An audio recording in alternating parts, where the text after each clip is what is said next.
George Kilpatrick, Inspiration for the Nation, celebrating people we feel good about. The NAACP has a big event coming up this Friday, February the 21st. It'll be at the Community Folk Arts Center at 5:30 p.m. And it's about a pretty serious history in the city of Syracuse. It's a history of redlining and its impact. Joining us to talk about that is Don Johnson, first vice president of the Syracuse Onondaga County Chapter of the NAACP. Also joining us is Lanessa Owens. She is the director of Racial Justice Center for the New York Civil Liberties Union. And also joining us is Liz Page. Liz is, of course, with the Dunbar Association. And so welcome all of you. Lanessa wrote a serious paper around this issue. And of course, Liz Page is a native Syracusan, so is Lanessa for that matter. But we have the generations here covered. And so, Don, let's talk about why the NAACP thought this topic, it was time for this topic. Okay. Well, taking into consideration everything that's happening at the national level, the NAACP decided that this would be a good start for a series on events that has impacted the Black community as far as housing, redlining, opportunities for people brown and non-melanated skin to start looking at some of the things that have happened in the past. Because once you understand the past, it'll create a pathway to the future and help you avoid some of the incidents that took place that you ran into in the past. Yeah, I mean, certainly Syracuse has a very serious history of redlining, and then you look at the I-81 project and the impact that it had on the community. And so as part of Black History Month, the NAACP is putting this project on. Lanessa, you wrote, certainly did a lot of research on I-81 and the impact, and you're going to be part of the panel discussion from what I understand. Tell me what you think about what this topic means to you and the opportunity to really give context and history to this. I think this topic is really important because it reminds us of how much economic loss we actually suffered during the redlining period and can do a lot of explaining on how we are in the condition that we're in today. I mean, we hear a lot of nasty statistics about Black people from Syracuse as being some of the most impoverished people in the nation, right? That's a common quote that we hear, but the question is like, well, how did we get here? And we know through redlining and urban renewal, the state and federal government took over 1,000 acres of land from us, right? And we became easy targets because there was redlining, which meant that this community was completely segregated. It was the avenue in which they were able to ravish the community by driving a highway through the neighborhood or building what we now know as a courthouse in that neighborhood. And so there was a lot of wealth loss during that time. And it's a reminder that there's still a lot of work to be done. And when we're thinking about, for example, the I-81 project that's still moving along in summer of 2026, we know that the viaduct is coming down. There's going to be 28 acres of land that becomes available. We have to recognize that that land was redline land where predominantly Black people owned and lived. And so how are we making sure the state is returning that land back to the Black folks that are rightful owners to it? And so I think this conversation, although we can talk about redlining as a past practice, the impacts are felt today and the zip codes that we live in, the type of resources we have, the education that we receive, our opportunity to even get a job is all impacted by that past practice. And so I think having this conversation during Black History Month is timely, especially given what's happening on the national stage around diversity, equity, and inclusion and why these conversations are so important. Yeah, I mean, and we're going to name those things that are happening, and you named one of them. Let me go back to the basics, though. We use redlining as if people know exactly what it is. Now, they have the idea of it. Let's break down what we're talking about. So, I mean, redlining was a practice. And so the easy way I can explain it is the federal government took charge in deciding what neighborhoods were worthy of receiving loans investments, and resources. And what they did is they went across the country and looked at cities, and based on people's nationality, ethnicity, race, income, they decided if those communities were worth giving Saving. loans to or protecting. And so why is that important, right? Well, who cares about federal loans, right? Well, we do, right? So for example, they didn't look at the neighborhood and say, oh, this is a working class Black neighborhood, which it was at the time in Syracuse. Incomes comparable to any working class white neighborhood, very similar incomes, very similar blue collar jobs. The only difference was their race. And this is very clear in the documentation, right? They would say, this is a Negro populated neighborhood. Therefore, it's not worth investing in. And so if I own a house and my roof caves in, I can't take equity from my home to fix my roof because I am in a redlined neighborhood, Right. meaning my house is going to fall in despair. On that same token, I could be for example, a school teacher and make enough money to live in any neighborhood I want in the city of Syracuse.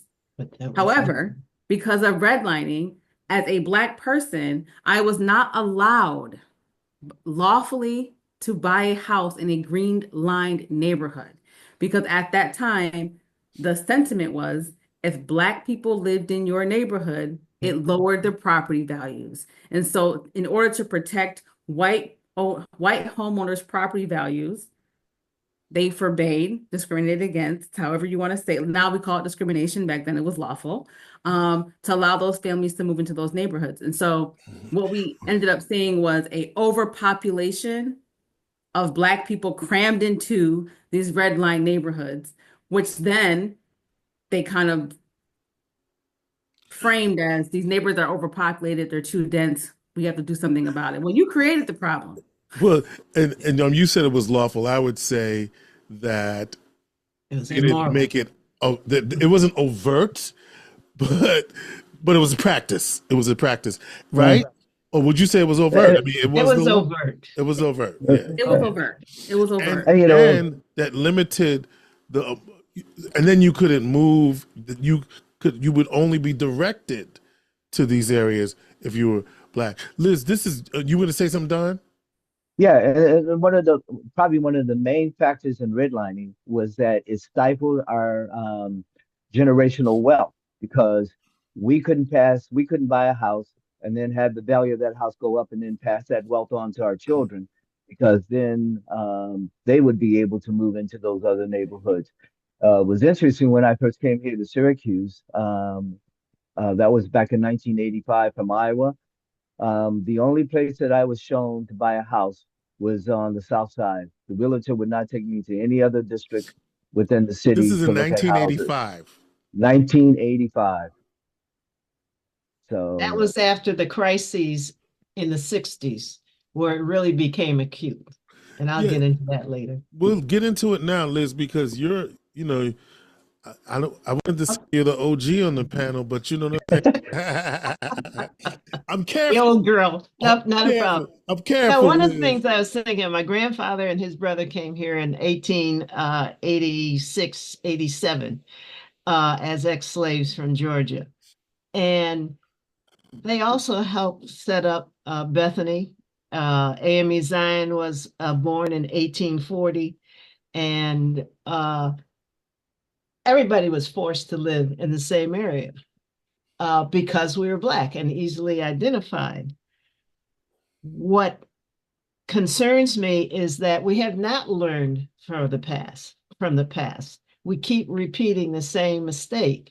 And I understand fear because as an undergraduate at SU, when George Wiley was here, we marched, we picketed, was Reverend Proctor, Reverend Massey, Anna Mae Williams, Cleo Brown Corridors, George Wiley, Gladys McElroy, Joyce Cohen, John Williams, Bruce Thomas, and a bunch of other folks who worked in the factories or in the hospitals or did day work to try and keep their apartments or the houses.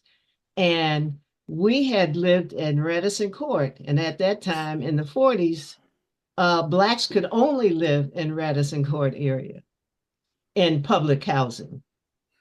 when my father got a job or was working at Kraus Heinz, began to make a little bit more money, they said, you got to leave. And again, they started looking. The only place for Blacks in 1948, 49 was in the 15th Ward. And that we were lucky in the sense that my parents ended up buying a house that was an old Dunbar nursing school or a nursing place. And we were across from AME Zion Church. And when things got hot and heavy, they looked for a place outside because we were a growing family. And people were turning them down. If you can't get on the edges of the 15th Ward, that was your only option. And the edge for us was Garfield Ave. And that became the south side. So as you look around town, very few Blacks moved to the north side, but some folks went to the east side, and definitely the south and the southwest side. So that practice, and I should say, in the old days, my parents would say, if you want a job with the city or if you want to buy a house, you have to be a Republican. You could not demonstrate that you wanted to be something other than Republican if you wanted to try to advance yourself. And again, people feel like, well, why bother vote? So that's another issue we have in terms of the impact of racism in the city. And it continues to this day in many forms. Well,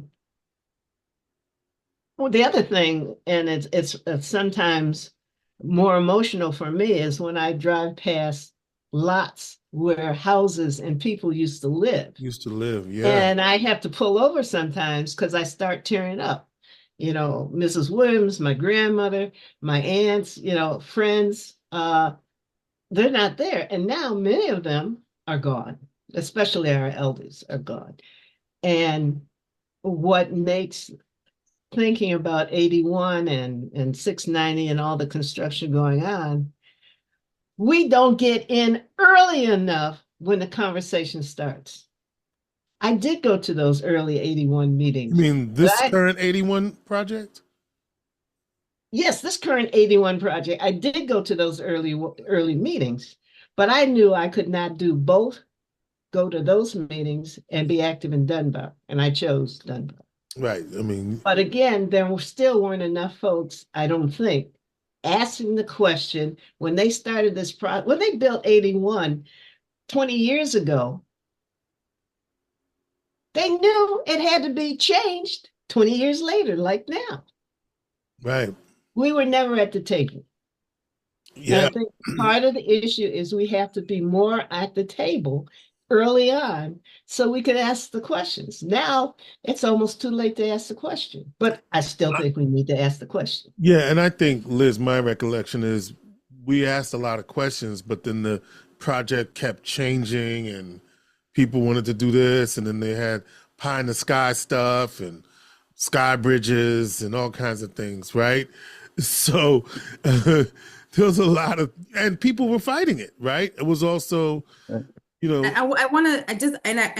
want to say that it's still an ongoing conversation, right? Yeah, it ain't over. The removal of the viaduct will happen the summer of 2026. Something that came out of the end of next year. Yes. The end of next year, and I want to give the community credit where credit is due, right? During the public comment period, the community really showed up and they really showed out.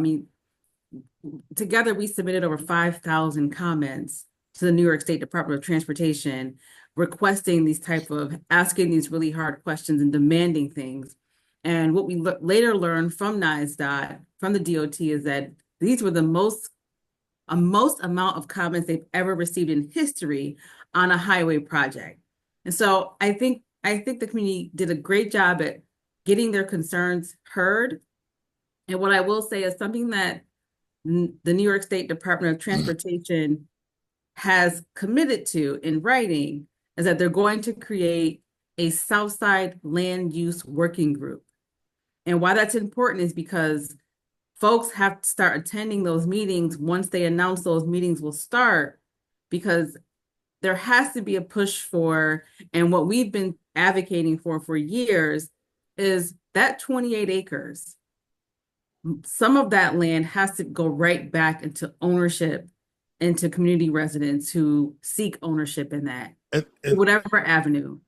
And yeah. then the remaining acres, because a lot of acres, the remaining acres have to be used for the benefit of that specific community and cannot go to places like Syracuse University for luxury one bedroom. See, and upstate. this is to your point, right? Can you give me a visual of those 20 acres? Because if you think about it, right, from where the viaduct is going to come down is, upstate, Syracuse University right there. And, we're going all the way up until some parts of the north side, Erie Boulevard, so there's a pretty good swath of land. Some of it's the state, right? All of it is owned by NISDA, all of it. All of it, right? But the idea is we want them to return it back to the community. So to your point, Liz, so to make sure, we got to keep talking, right? Absolutely. We got to keep talking. And I think this is really important. Look, I want to rename, I'm not going to rename the show, but I really feel like we have to be the resistance right now, because y'all made allusions to what's happening.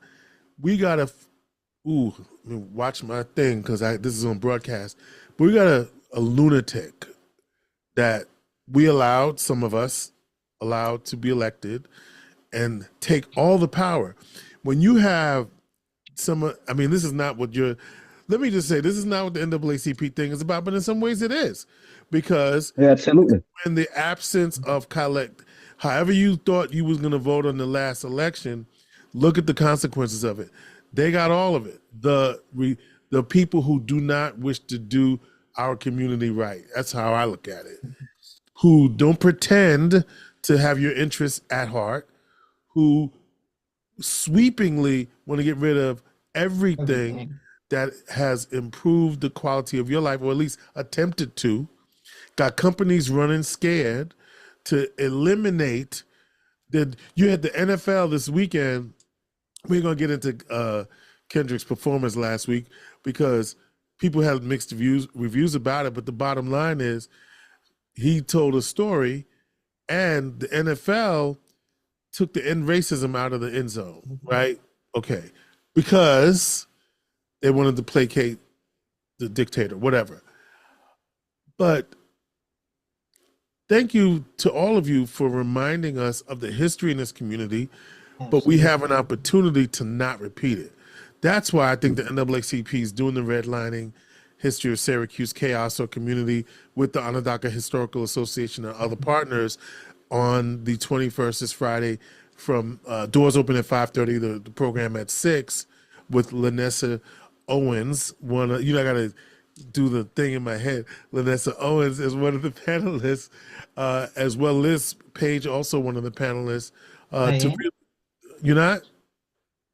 You on you on the flyer system. Oh, I thought it was just a video. But anyway, George, part of what you're saying is, I know I get off topic, but what I want to say is, we didn't all drop the fight, but we didn't bring in enough people to cover the time length takes to stay on top of this mess. Sustainability.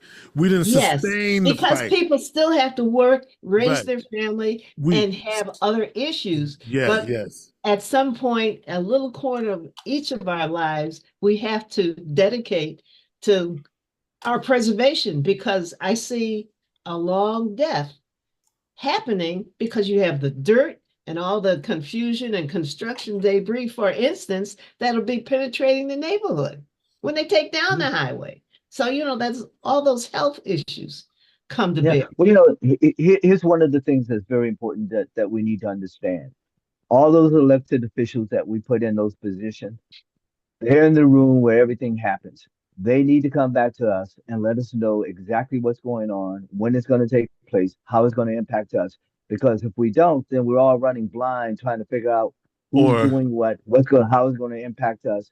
And we really don't know. But those who sit in the room where it happens should be the ones that are coming to the or demand accountability.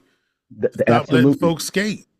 I want to go back to something that Liz said about time, because I think that's such an important piece of this conversation. Right. Because as we're talking about redlining, we're talking about something that was happening in the 1930s. Yeah, absolutely. And it lasted for 30 years. More And than that. so although as a collective community, we continue to push back, we're talking about a systemic problem that goes beyond just our lifetime. Mm-hmm. Right. Yes. So and we're not taught this stuff in school. So talk about critical race theory. I never learned about the 15th Ward in any high school or any class I've ever taken. Right. Mm-hmm. And so there's lost messaging, and there's decades of time that goes by, and we're always trying to play catch up. It's such an unfair, unequal, unyoked fight that I think we're trying to advocate for, in terms of we got other lives to do, but also this work is so super important. And then on top of that, we have to pass that on to generations. Like, we have to remind folks something that's happening in 2026 is the result of something that happened in 1930. And that's not an easy feat, because for folks who are 20 years old, 1930 You're right. was 16,000 years ago, right? The older you get, I'm starting to get older, the older I get, I'm like, wait, 1970 wasn't really that long ago. But it's something that happens over time, space and time. So it's an uphill battle. It's an unfair fight. And It's a fight we must do. that's right. And it's something that we have to continue to do. I want to ask this, Liz, because Dunbar is 100 and what years old? 107 this year. So the center's location where it is now, was that originally where the center was, in that same area, or was it originally in the 15th Ward? Well, it was originally in the 15th Ward. Early on in the 30s, we started the idea of Dunbar in 1918. It finally went to different houses. AME Zion gave its church so people could do recreation and so forth. There are a number of other smaller units. And AME Zion was up on the east side at the time. But that was East Fayette Street, and that was still part of the 15th Ward, because you have Washington Street, the railroad, and all the trains going through Washington Street back in the day. Okay, so that took place there. But the other, I lost my train of thought on that one. You were talking about I asked you, was it always in the location where it is now, which is outside of the 15th Ward, and you were talking about the movement of it within the 15th Ward. So for a number of years after 1932, it became housed a few years after that on Townsend Street across from Pioneer Homes. And it was there for many years. The building on State Street was built in 1964. Okay. So that the other piece on the racist part I'll just throw in is when Bethany wanted to be Union Baptist, because of racism, the greater community wanted that name. So Bethany became Bethany in 1884. Right. So that when you say 1930 and the racism exists, a lot of those attitudes are still with us, but they're not as blatant.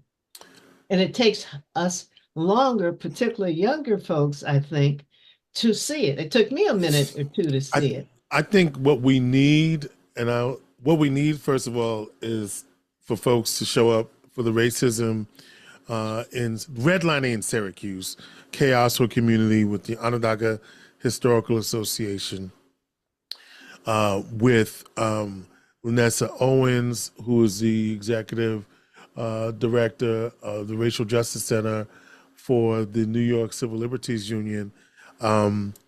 Also Don Johnson, first vice president, NAACP, and of course Liz Page with the Dunbar Association. We lost Lanessa's video, but I just want to say what I would like to see more of is happening here today, a generational conversation, so that we pass on the history, because part of the reason, Liz, that it's not like Lanessa is not being taught, because we're not passing it on in the right way. So I love this conversation, and more of it will be taking place on the 21st, this Friday. Doors open at 5:30. The program starts at 6. There will be some light refreshments, and the NAACP invites you to its program as well. And if you just hold that, Captain, wait, Captain Black Man is a book by John A. Williams, my Captain cousin, Black Man. who grew up in Syracuse. He has Yeah. a new issue of Yeah. Oh, I Am a Man. I Am a Man. New issue of I Am a Man that just came out. Yes. Okay. Yeah. John A. Williams, native Syracusan, and a prolific author. Thank you so much, all of you. Thank you for joining us, Lanessa Owens, Esquire, Don Johnson, and Liz Page, George Kilpatrick. Thank you It's for Nation having on us. Nation. Appreciate you. Hey, It should be George. a great program. Yeah, one of the things we're doing is making sure that we invite the college population to come down for the program. So we're trying to get more young people involved and seeing what's going on so we can make that change in society. All right. We also need to get to the high school kids. And I know a lot of high school kids were marching with us back in the 60s. You know, it was like being in the South, but you were in chilly Syracuse. All right. We put the word out. We know what we need. Inspiration for the nation.